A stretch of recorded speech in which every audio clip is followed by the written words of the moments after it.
Lectores atentos de nuestro programa se habrán dado cuenta que cambié un detalle en el título de mi ponencia. Transformé la afirmación de las prometidas disciplinas disruptivas en una pregunta, o por lo menos en el gesto de articular una duda. Hablar de disciplinas disruptivas evoca las llamadas tecnologías o economías disruptivas. Estas suelen describir un proceso de transformaciones sectoriales cuyo impacto es irreversible. Como consecuencia de esos procesos disruptivos, prácticas persistentes y tradicionales tienden a perder su relevancia en un corto plazo temporal y son reemplazadas por un set de modelos y avances tecnológicos nuevos que cambian las reglas del juego. Regresaré a este punto. Pero por el momento me quisiera detener en el lado opuesto de la disrupción, del cambio abrupto, y quiero hablar de continuidades y discontinuidades históricas. Ahí está. La musicología en China descubrió el principio básico de armonía, escala diatónica con octava y quinto, en el segundo siglo a.C. Descubrimientos paralelos las hubo en Grecia y en la India, sin contacto cultural previo. La Edad Media concibe continuidades prevalecentes en muchas áreas de las humanidades, tanto en Europa como en Asia, África y el Oriente. Sin embargo, hay una revolución que provoca un quiebre fundamental con el principio de reglas comunes a través de las culturas. Esta nace en la África romana y se extiende en su auge por toda la cristianidad europea. A partir de ahí, y a partir del nacimiento del cristianismo como institución y sistema político, a partir de ahí entonces todas las prácticas en las humanidades occidentales se dirigen solamente hacia el fin de cumplir con el veredicto bíblico. La Europa medieval, por ende, se transforma durante siglos en una práctica deductiva, acrítica y antiempírica. Son las humanidades de la Edad Moderna temprana, la época del Renacimiento, que retoman las tradiciones griegas a través de las humanidades árabes y reconstruyen un canon de artes y disciplinas humanistas en base de la antigüedad griega principalmente. En estos tiempos es la filología que gobierna todas las demás humanidades en cuanto a su rigor y su capacidad de una parcial recuperación de las fuentes primarias. A la misma vez, las reglas y los patrones establecidos por la antigüedad mediterránea no son concebidas como reglas descriptivas que describen fenómenos, sino que se transforman rápido en reglas prescriptivas que construyen normas. Nace la era del clasicismo. Me detengo aquí en la historia de las humanidades porque en la Edad Moderna el asunto se vuelve mucho más complicado y tampoco quiero complicar el asunto. El punto es otro. Y el diapositivo también. Gracias. Es que la tecnología moderna. Mi punto es otro. Los ejemplos que acabo de esbozar forman parte de un estudio transversal sobre la historia global de las humanidades a través de los tiempos, escrita por Rens Both. En su libro monumental A New History of the Humanities, el historiador holandés desarrolla una tesis relevadora. En las humanidades, la lectura singular, la interpretación individual, es la excepción. El famoso lema del filósofo alemán Wilhelm Dilthey de que las humanidades son una práctica individual de comprensión, mientras que las ciencias naturales son una práctica genérica de explicación, verstehen und erklären en alemán, es por ende una idealización ahistórica y al final falsa. La interpretación de una obra maestra por un intérprete maestro, un erudito de la literatura, la pintura, la música, no es la tradición que marca el porvenir de las humanidades. Lo que gobierna a las humanidades en su historia es su continua búsqueda por patrones, la formulación de metodologías que permiten estudiar estos patrones y finalmente hacer sentido de ellos. La regla no es, según Broad, la tradición ideográfica, sino su contraparte, la tradición sistemática. Pensar las humanidades, entonces, como una contraparte a las ciencias naturales, es ignorar siglos, hasta milenios de tradiciones. Y nos muestra claramente que hay una continuidad evidente entre las humanidades tradicionales y las humanidades en la era digital. También en estas se buscan patrones y metodologías específicas para juntar y categorizar, para normalizar estos mismos patrones bajo un sistema de reglas.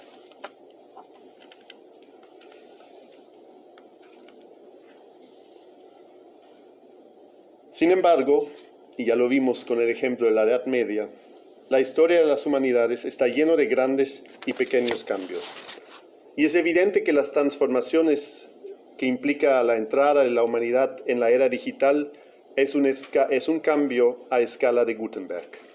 Más difícil es definir bien el momento en que estas transformaciones empezaron a afectar las humanidades. Hay por lo menos 3 inicios que nos permiten responder a la pregunta, 3 perspectivas.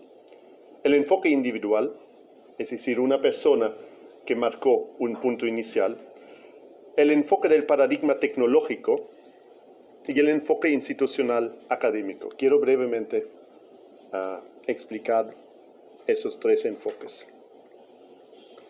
¿Cuándo empezó entonces la era de las humanidades digitales? Pues una respuesta a esta pregunta es enfocarnos en el famoso y ya muy canónico padre Roberto Busa, un padre jesuita que desde Italia en los años 40 elaboró con la ayuda de IBM un primer sistema sistematizado a través de las máquinas, las computadoras del IBM, para crear la concordancia de las obras completas de Santo Tomás de Aquino.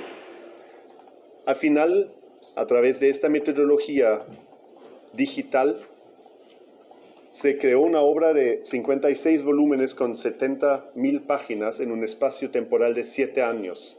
Busa había calculado que con métodos convencionales hubieran tardado 40 años. Para un jesuita tampoco un gran problema, pero obviamente 7 años era mucho mejor.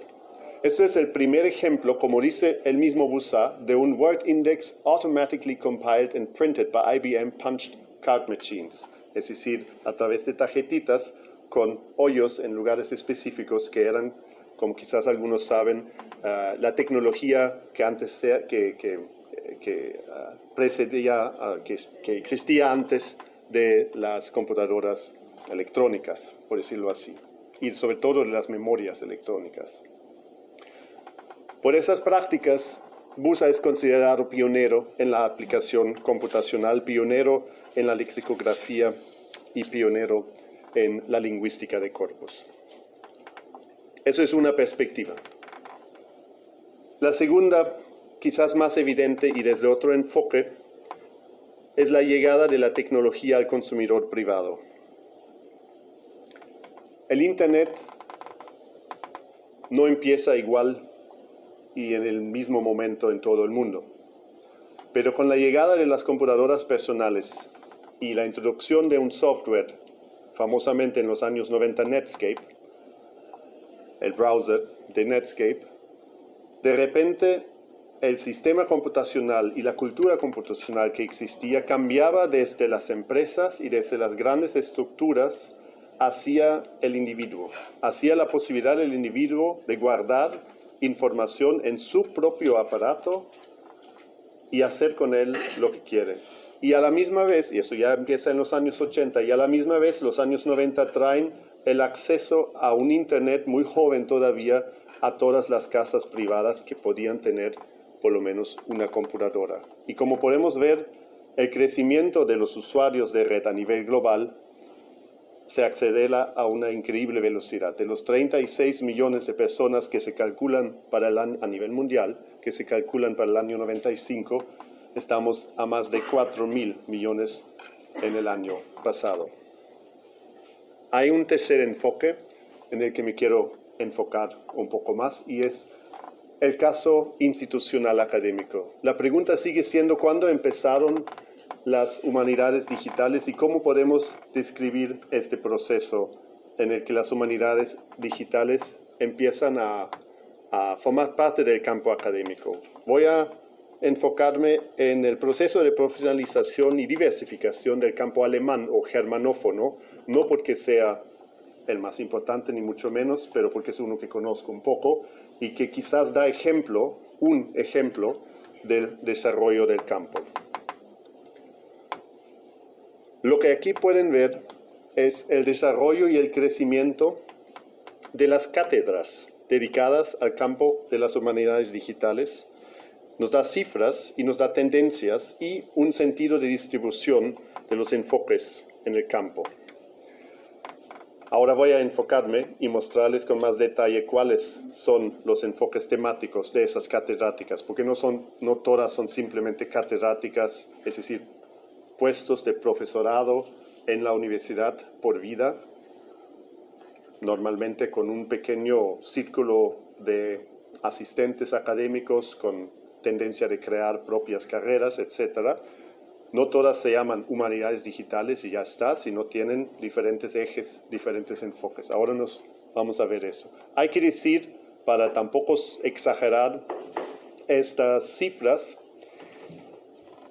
que lo que pueden ver en la figura roja es el crecimiento total y lo que pueden ver en las cifras, o más bien en la línea amarilla, es el crecimiento anual de nuevas cátedras que se abren en el campo germanófono.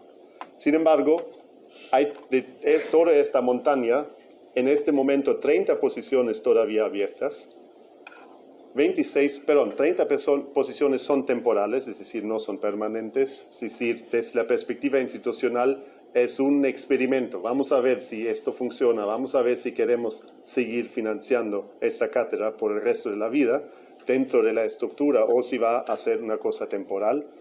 26 posiciones abiertas, lo pongo aquí porque también nos dice que no es tan fácil extender un campo académico de un día para otro. Como pueden ver, apenas en el 2008, que no hace tanto tiempo, se abrió la primera cátedra en humanidades digitales en Alemania.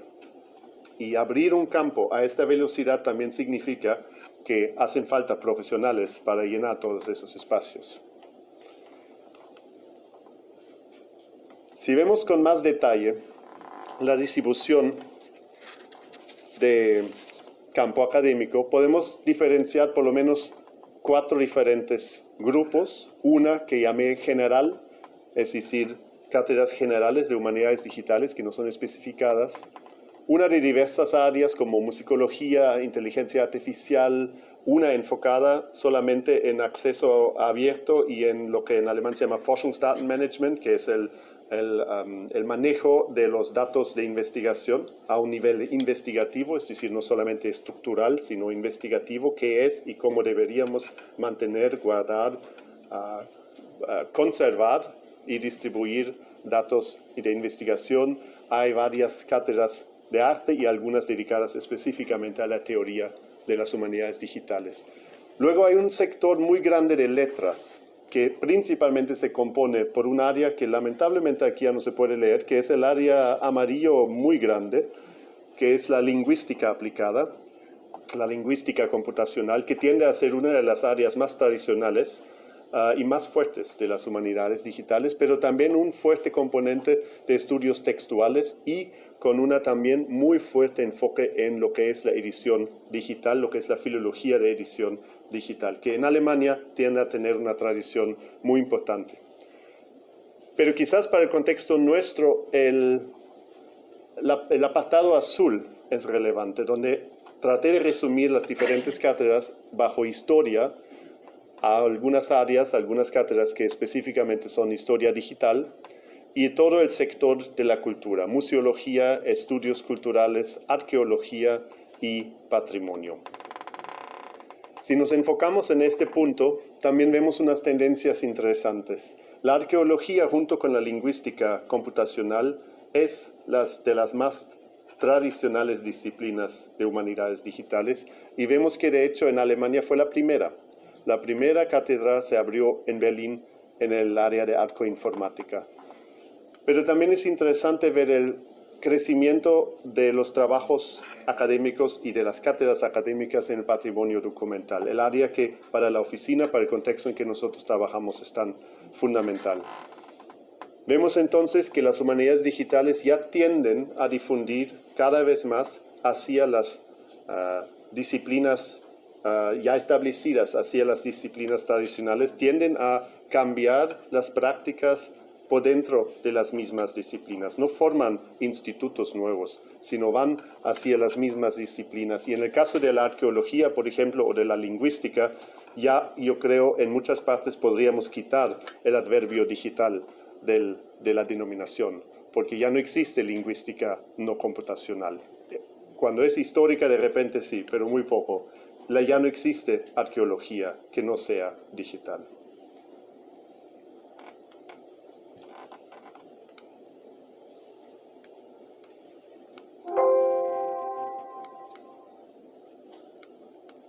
Tengo un problema con esta cosa, pero ya creo que lo estoy presionando muy fuerte.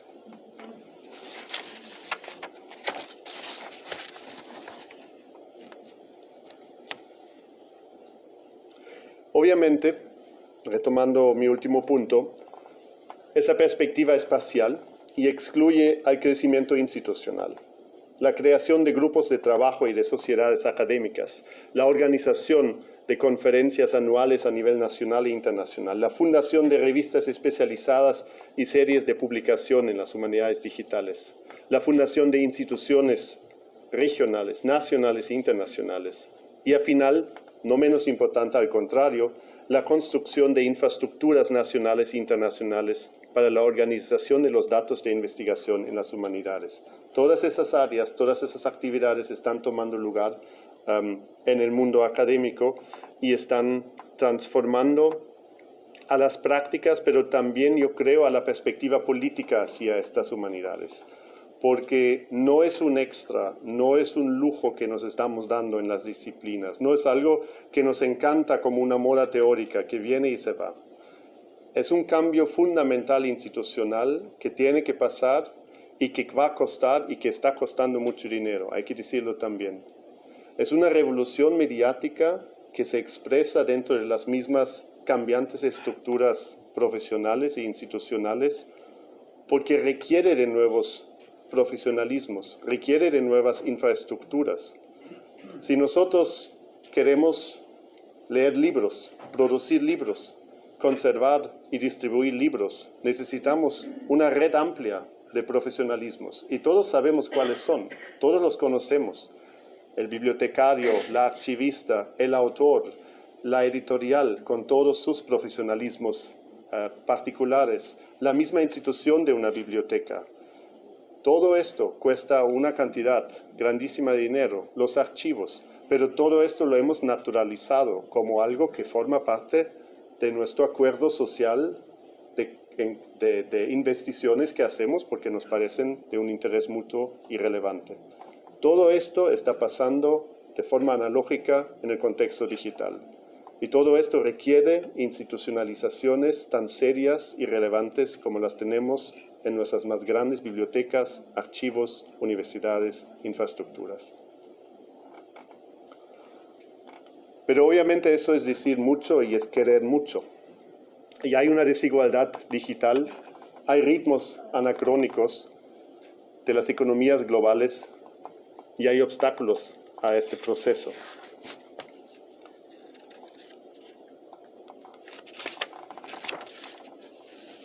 Acabo de mostrarles una gráfica muy simplificada del crecimiento de los usuarios de red a nivel global.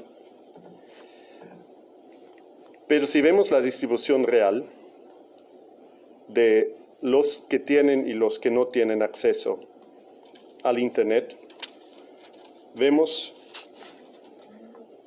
que el acceso es bastante disparate y que hay muchas partes de la población global que no tiene o que tiene un acceso muy limitado hacia el Internet. Es decir, cuando hablamos y cuando universalizamos los discursos que yo también acabo de pronunciar, Siempre pasamos por alto que hay muchas partes de la población global que simplemente no forman parte de este cambio, ni siquiera porque les interesa, porque no les interesa, sino porque no están en el mismo tren. Y si generalizamos la cifra a nivel mundial, ya vemos que apenas estamos más o menos a la mitad de la población global. Y las mismas humanidades digitales tienen que reflexionar eso también, que al hablar de un proceso que afecta a todos, a la misma vez siempre y por lo menos todavía excluye a muchos. Desde una perspectiva muy concreta y específica dentro del mismo sector disciplinar y práctico de las humanidades digitales, también vemos que estas desigualdades estructurales dificultan el trabajo. Hay unas normas de cómo trabajar, de cómo procesar y distribuir datos de investigación, cualquier dato que en las humanidades se produce, y son los principios FAIR, que se traducen a findability, accessibilidad, interoperability and reusability, que son 4, aquí las resumí en 3 para hacer mi punto un poco más breve.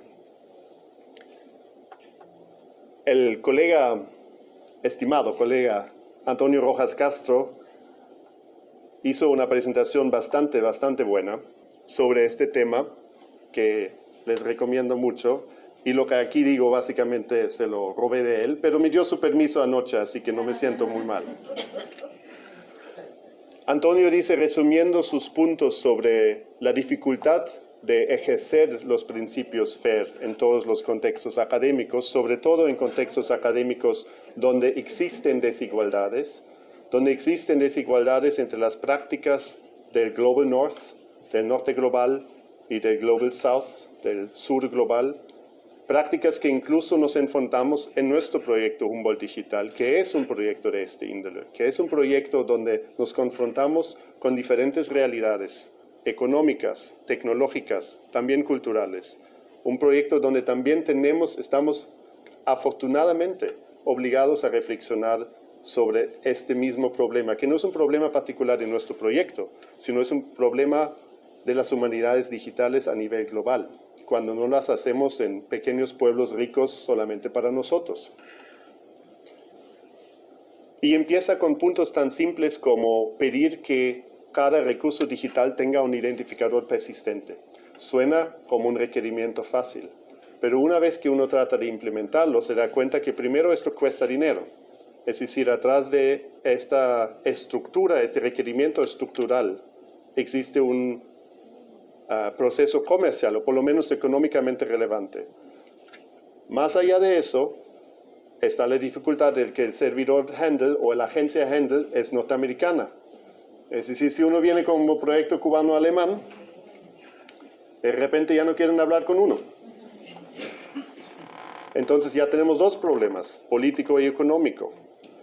Partiendo desde un punto súper básico para creación de datos digitales, sin identificadores persistentes, aunque suena como un detallito, suena como algo pasajero, sin identificadores persistentes, un proyecto de índole digital no tiene autoría y relevancia, no tiene persistencia.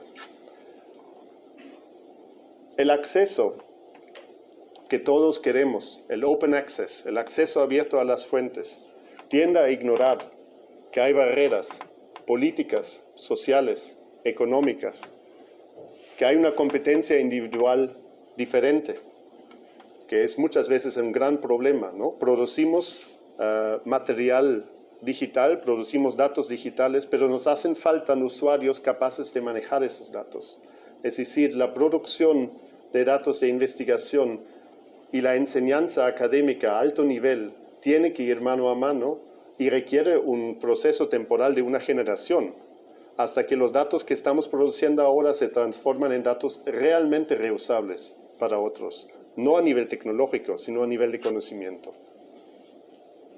Y luego el problema de la interoperabilidad y la reusibilidad, que aquí reuní, Antonio lo separa mucho más fino, pero lo que quería enfocarme aquí es que obviamente los estándares, el gran fenómeno, el gran carácter de proyectos digitales que tienden a normalizar y formalizar sus metodologías, tiende a ser un proceso que parece universal, pero que obviamente tiene una fuerte marcación cultural en el mundo anglosajón, partiendo ya de la base de que cualquier expresión formalizada y metodológica en las humanidades digitales está en inglés.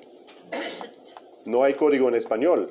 Lo podríamos hacer, pero no forma parte de los estándares internacionales. Y parece como si fuera algo neutral, pero obviamente no lo es.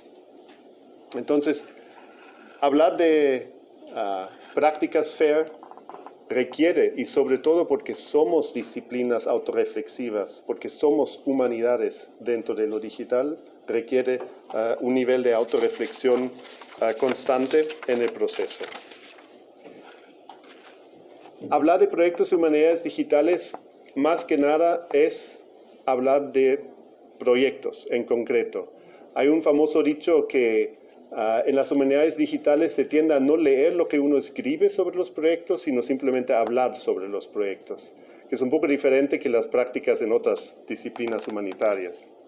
Entonces vamos a hablar de proyectos y nada más quiero mostrar algunos breves ejemplos, quizás, no sé si estelares, pero desde un punto de vista muy interesantes. Recién se publicó el Catálogo del Cuento Mexicano, un proyecto mexicano, dedicado a la publicación de la obra de cuentistas mexicanas o radicadas en México. Es una base de datos que informa sobre la productividad literaria de las autoras, novelistas mexicanas, sobre todo del siglo XX, y por su accesibilidad, por su atractividad, por su buen uso, recibió recientemente el Premio Internacional de las Humanidades Digitales, que es el premio principal que distribuye la comunidad de las humanidades digitales a nivel global. Lo presento porque es un proyecto que muestra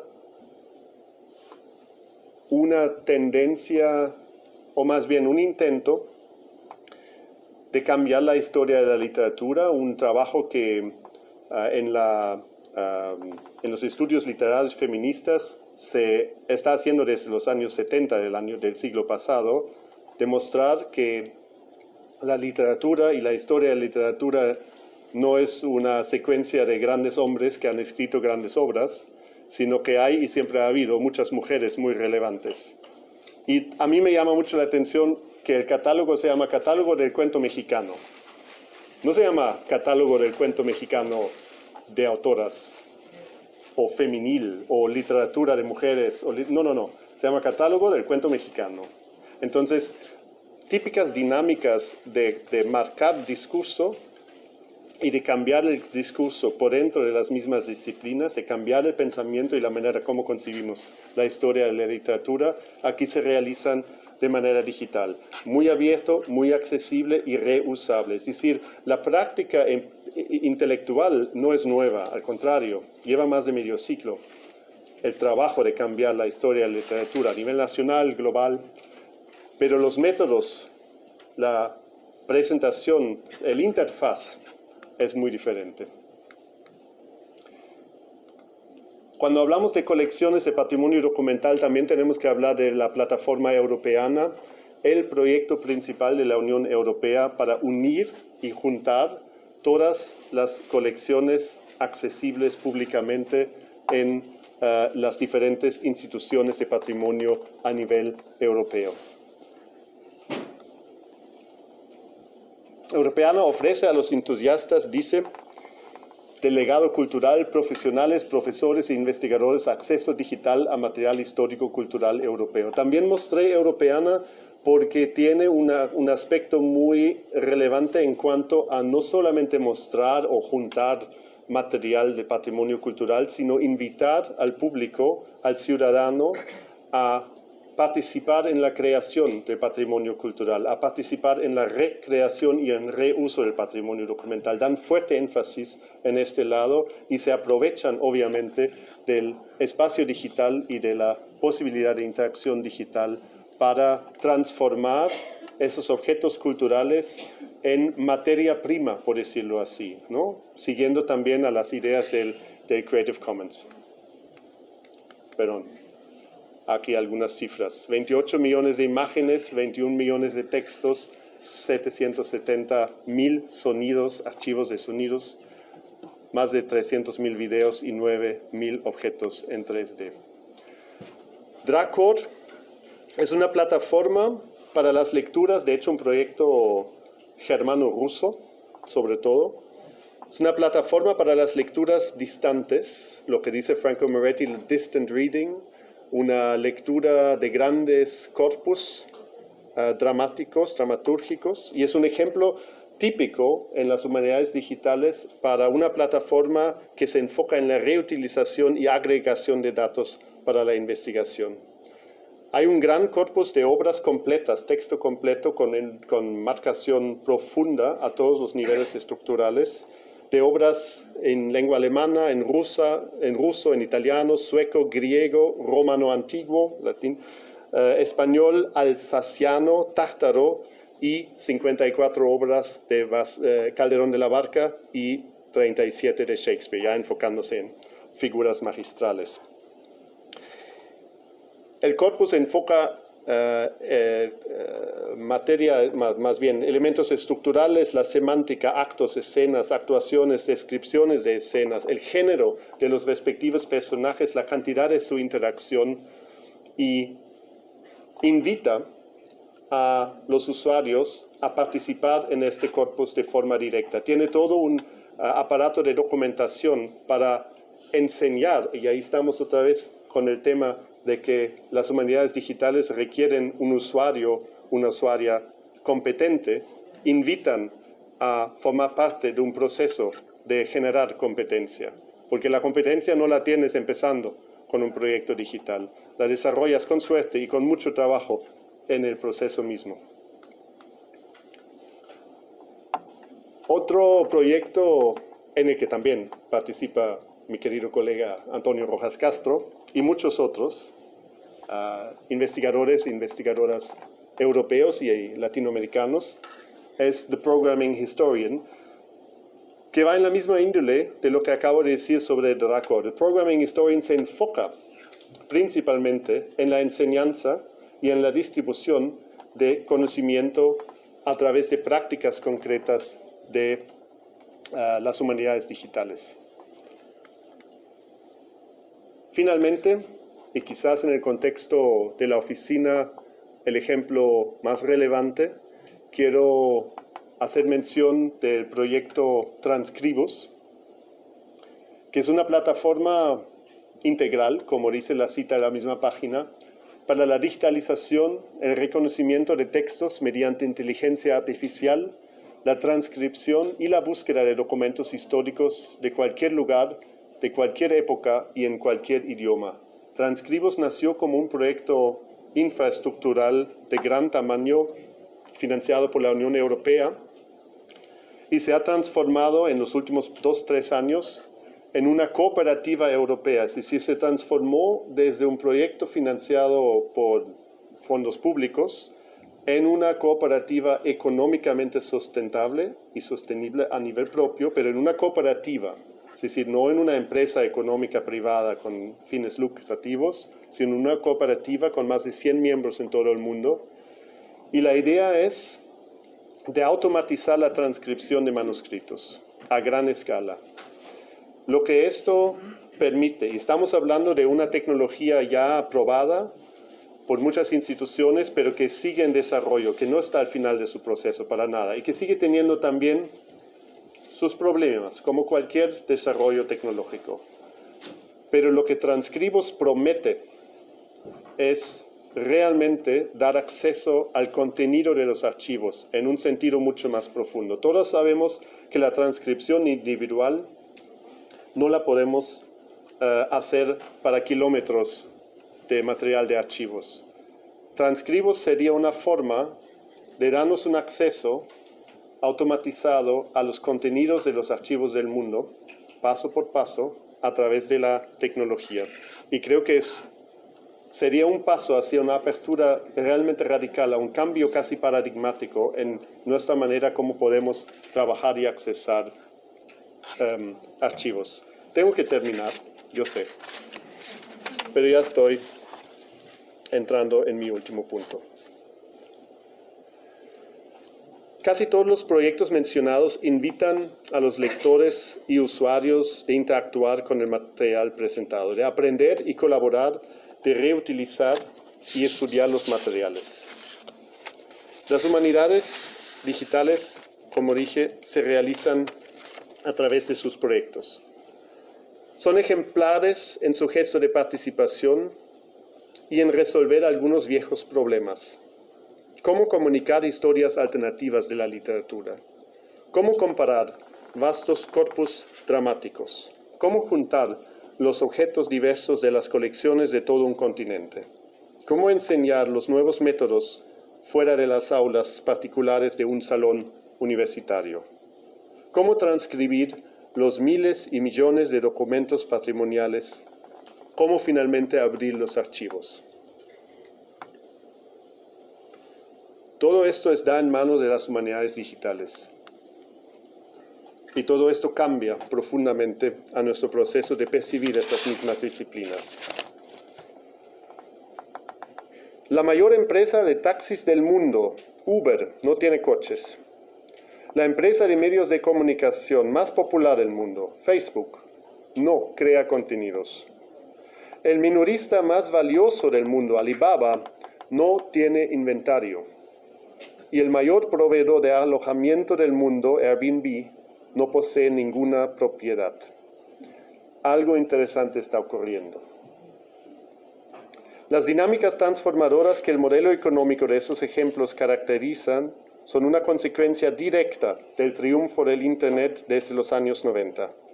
Fueron impensables en el 95, son una realidad en el 2015, de cuando es esta cita, y son en muchas partes del mundo hoy una cotidianidad, solo 7 años después.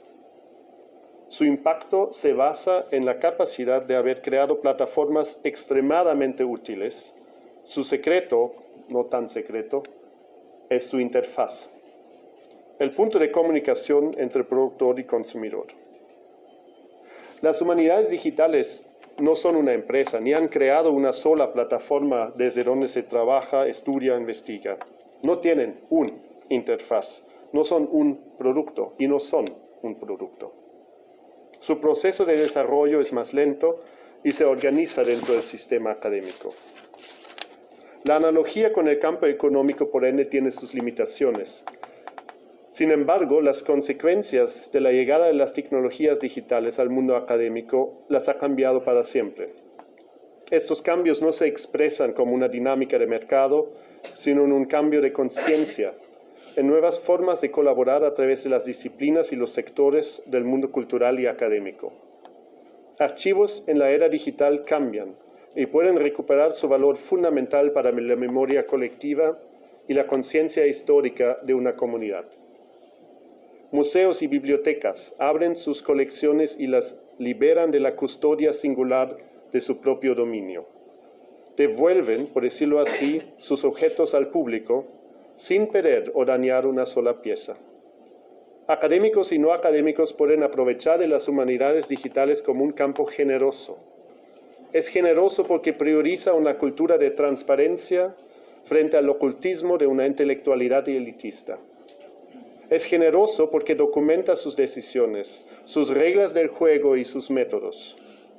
Es generoso porque invita a aprender juntos, porque sabe que cualquier proyecto nuevo nace de la participación de talentos diversos y así disminuye las jerarquías entre maestros y alumnos, entre los que saben y los que deben aprender.